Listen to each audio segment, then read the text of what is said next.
Hello दोस्तों, कैसे हैं आप सब। हमारी कहानियां देखने के लिए हमारे चैनल को सब्सक्राइब कीजिए और हाँ, बेल आइकॉन पर क्लिक करना मत भूलिएगा। बिस्तर पर खाना खाने वाला ससुराल।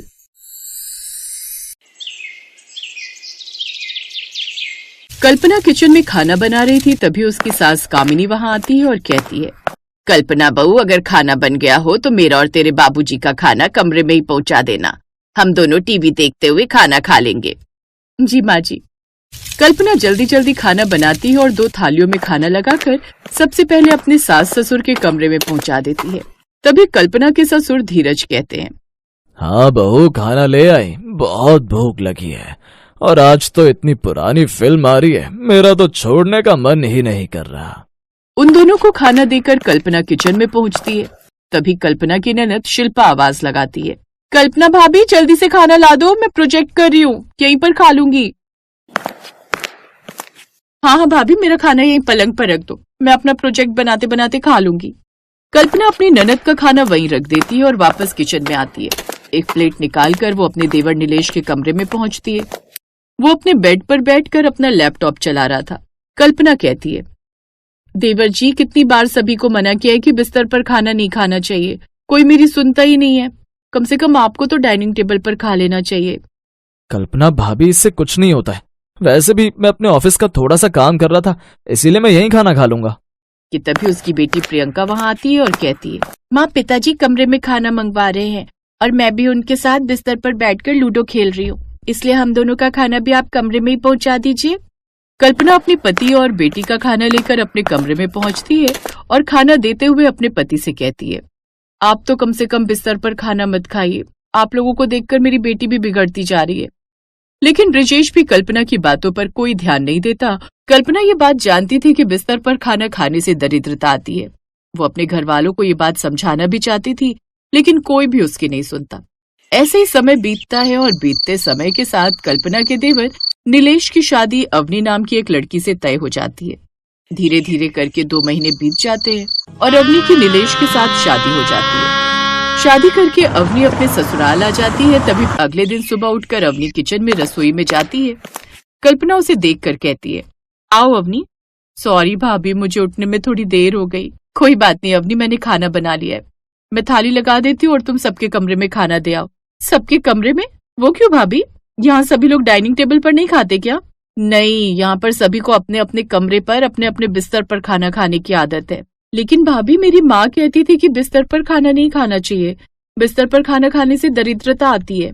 जानती हूँ मैंने भी बहुत बार इन सबको समझाने की कोशिश की, लेकिन यहाँ कोई नहीं समझता। खैर, देर हो रही है, तुम जल्दी से खाना दे आओ। अब अपनी बारी बारी से सभी के कमरे में खाना पहुंचा देती है, लेकिन सभी लोगों को बिस्तर पर खाना खाते देख अवनी को अच्छा नहीं लगता। ऐसे ही 1 हफ्ते बीत जाते हैं। अवनी एक दिन किचन के सामने रखे डाइनिंग को साफ करती है और फिर वहां पर सभी का खाना लगाती है। फिर वो सबसे पहले अपने सास ससुर के कमरे में जाती है और कहती है, माँ बाबूजी, मैंने खाना बनाकर डाइनिंग टेबल पर लगा दिया है। मैं सोच रही थी आज हम सब एक साथ खाना खाते हैं, चलिए न वहाँ बैठकर खाना खाएंगे। बेटा, मैं जरूर डाइनिंग पर खाना खाता, लेकिन आज मेरे घुटनों में बहुत दर्द है, तो इसीलिए मेरा खाना यहीं ले आओ। और अवनी बेटा, मेरा तो फेवरेट सीरियल चल रहा है, मैं इसे नहीं छोड़ सकती, तो प्लीज तुम मेरा खाना भी यहीं ले आओ। ये देखकर अवनी को बहुत चिंता होती है। तभी वो अपने आप से कहती है, कुछ भी करके मुझे इन लोगों की बिस्तर पर खाना खाने की आदत को बदलना ही होगा। अगली सुबह अवनी पंडित जी को फोन करती है और घर में एक पूजा का कार्यक्रम रखवाती है। तब अवनी अपनी जेठानी और अपनी सास को बताती है, माँ भाभी, मैंने आज अपने घर पर एक छोटा सा पूजा का कार्यक्रम रखवाया है।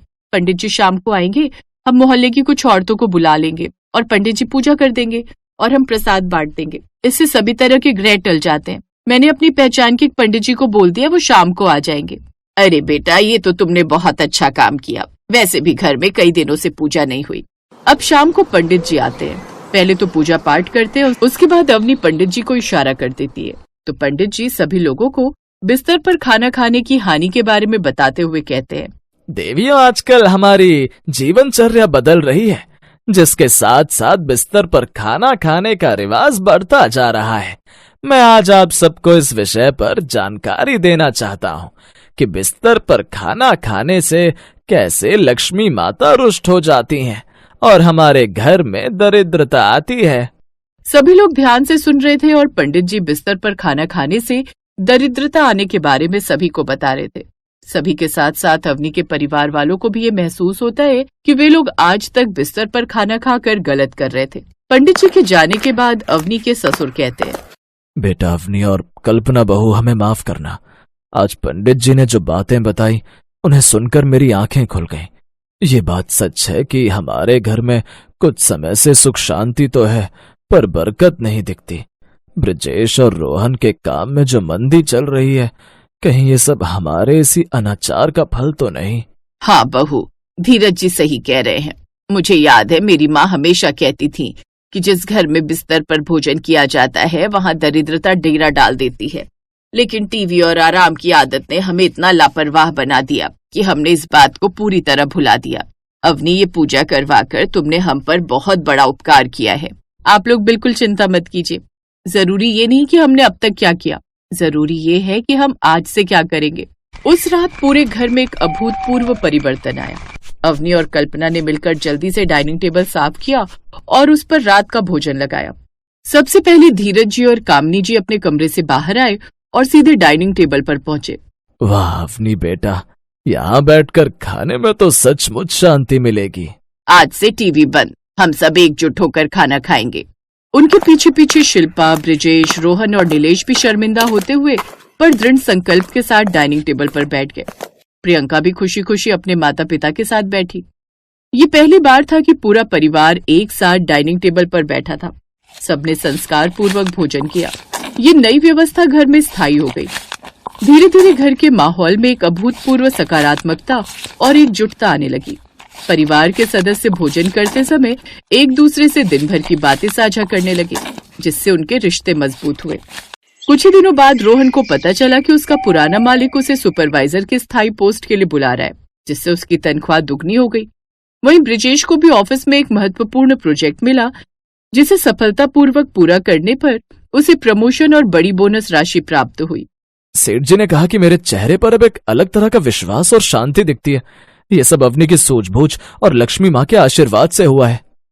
अब परिवार को समझ आ गया था कि अच्छे संस्कार, नियम और अन्न का सम्मान ही किसी घर की असली बरकत होते हैं। अवनी ने अपने शांत और समझदारी भरे प्रयास से इस बिस्तर पर खाना खाने वाले ससुराल को सुख समृद्धि से भर दिया था।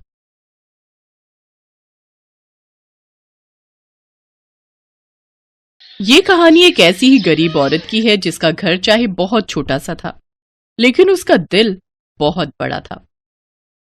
मालती, मैं जा रहा हूँ। जरा रुकिए, नाश्ता तो करके जाइए। हाँ, जल्दी लाओ, देर हो रही है। बताओ, दुनिया भर को खाना खिलाते हो और खुद के खाने की परवाह नहीं करते। ये बात तो बिल्कुल ठीक कही तुमने बहू।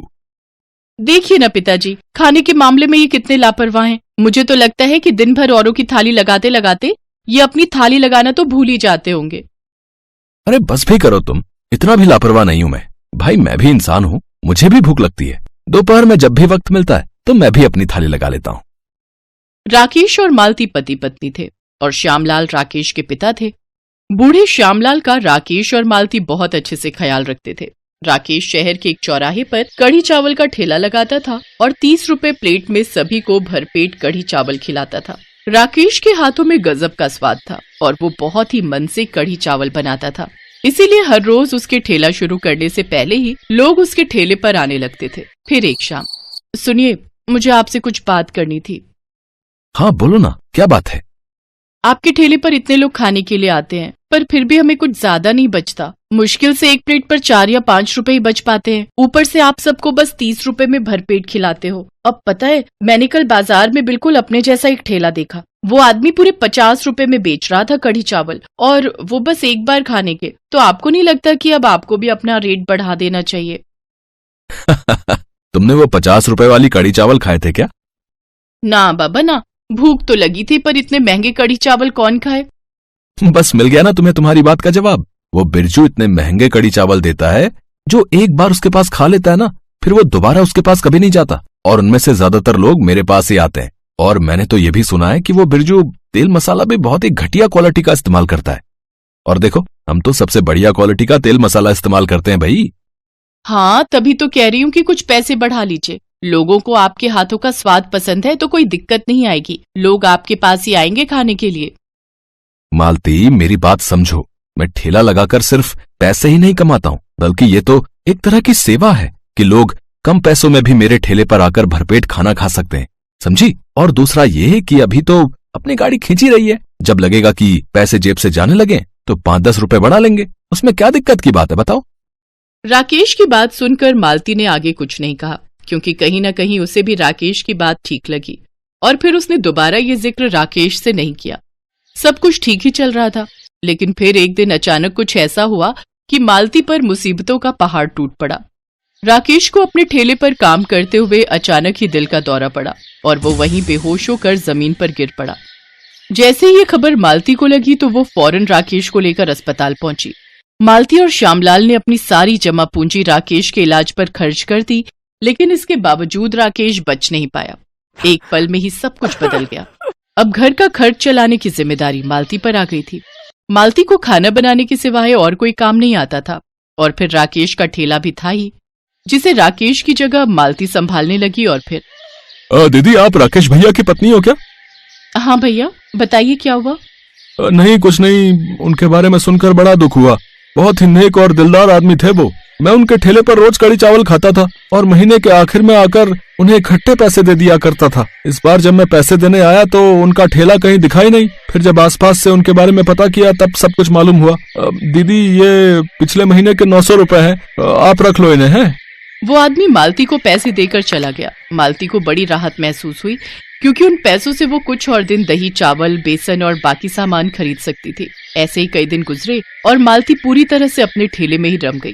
फिर एक दिन जब मालती अपने ठेले पर कढ़ी चावल बेच रही थी, तभी उसने देखा कि एक जवान लड़का सड़क की दूसरी तरफ पेड़ की छाया में बहुत देर से बैठा था, पर ना तो वो किसी का इंतजार कर रहा था और ना कहीं जा रहा था। मालती काम के बीच बीच में उसे देखती रही। फिर दोपहर में 4 बजे के आसपास वो लड़का मालती के पास आया। दीदी, खाने में कुछ बचा है क्या? हाँ भैया, चावल तो है पर कढ़ी बहुत कम बची है, अब बताओ। कोई बात नहीं, चलेगा दीदी। आप मेरे लिए 1 प्लेट लगा देंगी? हाँ, पर बिना कढ़ी के खाओगे कैसे? मैं सूखे चावल खा लूंगा। वो मेरे पास पैसे जरा कम है, मेरे पास बस 10 रुपए ही हैं, तो क्या आप? अरे कोई बात नहीं, तुम 10 रुपए ही दे देना। मालती ने उस लड़के के लिए एक प्लेट में सूखे चावल निकाले और फिर ठेले के नीचे से अपना डिब्बा बाहर निकाला। उस डिब्बे में थोड़ी सी दाल थी जो मालती ने घर ले जाने के लिए बनाई थी। उस डिब्बे से आधी दाल निकालकर मालती ने उस लड़के को चावल के साथ खाने को दे दिए। उस लड़के को खाना खाते देख मालती को राकेश की याद आ गई और वो सोचने लगी कि अगर राकेश जिंदा होता तो उसे देखकर कितना खुश होता।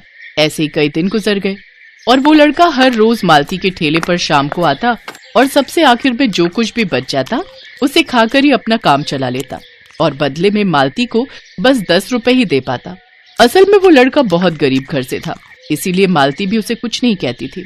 ऐसे ही पूरा साल बीत गया और फिर एक दिन, अरे कहाँ रह गए थे मदन? ये लो, आज पालक पनीर और चावल बनाए हैं। घर में पूजा थी ना, तो पंडित जी के लिए बनाए थे, तुम्हारे लिए भी लेकर आई हूँ। और इसके पैसे देने की जरूरत नहीं है, समझे? ये दीदी के घर का खाना है, ठेले का नहीं। मालती की बात पर मदन जोर जोर से हंसने लगा। फिर खाना खाकर मदन ने मालती से कहा, अच्छा दीदी, चलता हूँ, आशीर्वाद दो। कल मेरा इम्तिहान है, अगर पास हो गया ना तो एक दिन जरूर लौटूंगा, और अगर नहीं हो पाया तो गाँव चला जाऊंगा वापस, हमेशा के लिए। फिर अपने पिताजी के साथ खेती ही करूंगा जाकर। अरे ऐसा क्यों बोलते हो? देखना, तुम जरूर अच्छे नंबरों से पास हो जाओगे। जाओ, खुश रहो। वहां से जाते हुए मदन की आंखों में आंसू थे, तो मालती को भी उसका जाना अच्छा नहीं लग रहा था। फिर पूरे 3 साल बीत गए। मदन फिर कभी वापस नहीं आया। मालती के ठेले पर ग्राहक बढ़ते रहे और अब श्यामलाल भी ठेले के काम में उसकी मदद के लिए आने लगा। फिर एक दिन एक चमचमाती सरकारी गाड़ी मालती के ठेले के बिल्कुल नजदीक आकर रुकी और फिर उसमें से एक पुलिस वाला बाहर निकला, जिसने पीछे वाली सीट का दरवाजा खोला, जहां से बाहर निकला जिले का नया कलेक्टर मदन शर्मा। मदन ने आगे बढ़कर मालती और श्यामलाल के पैर छुए। वहां मौजूद हर कोई ये नजारा देखकर हैरान था। अरे मदन, तुम कितने सालों बाद, और ये गाड़ी, अरे वाह, लगता है। हाँ दीदी, मैंने यूपीएससी की परीक्षा पास कर ली थी, अब मैं यहाँ का नया कलेक्टर हूँ। बाकी सब बातें बाद में, फिलहाल आप मेरे साथ चलिए, मुझे आपसे एक बहुत ही जरूरी काम है। मदन अपनी गाड़ी में मालती और श्यामलाल को बिठाकर अपने साथ अपने ऑफिस ले आया। दीदी, मैंने मंत्री जी से बात की है। मैंने उनसे आपके लिए गुजारिश की थी और उन्होंने मेरी बात मान ली है। हम आपको बस स्टैंड के पास एक बढ़िया जगह देंगे जहां साफ पानी, पंखे, बाथरूम, सबकी व्यवस्था होगी और साथ ही सरकार आपको जरूरत का राशन भी देगी और काम में आपकी मदद के लिए 2 लोग भी आपके साथ लगाए जाएंगे। आपको बस उनसे बढ़िया खाना बनवाना है और हर गरीब को सिर्फ 10 रुपए में खिलाना है, जैसे आप मुझे खिलाया करती थी। मदन की बात सुनकर मालती कुछ न कह सकी। उसकी आंखों में खुशी के आंसू थे। फिर कुछ देर बाद मालती ने आंसू पोंछते हुए मदन के सिर पर हाथ रखा और बोली, तुम बस रुपए निकालो जल्दी से। हैं? पर क्यों दीदी? इतने बड़े आदमी बन गए हो तो मेरे ठेले की आखिरी थाली तुम मुफ्त में खाओगे क्या? हेलो दोस्तों, कैसे हैं आप सब? हमारी कहानियां देखने के लिए हमारे चैनल को सब्सक्राइब कीजिए और हाँ, बेल आइकॉन पर क्लिक करना मत भूलिएगा।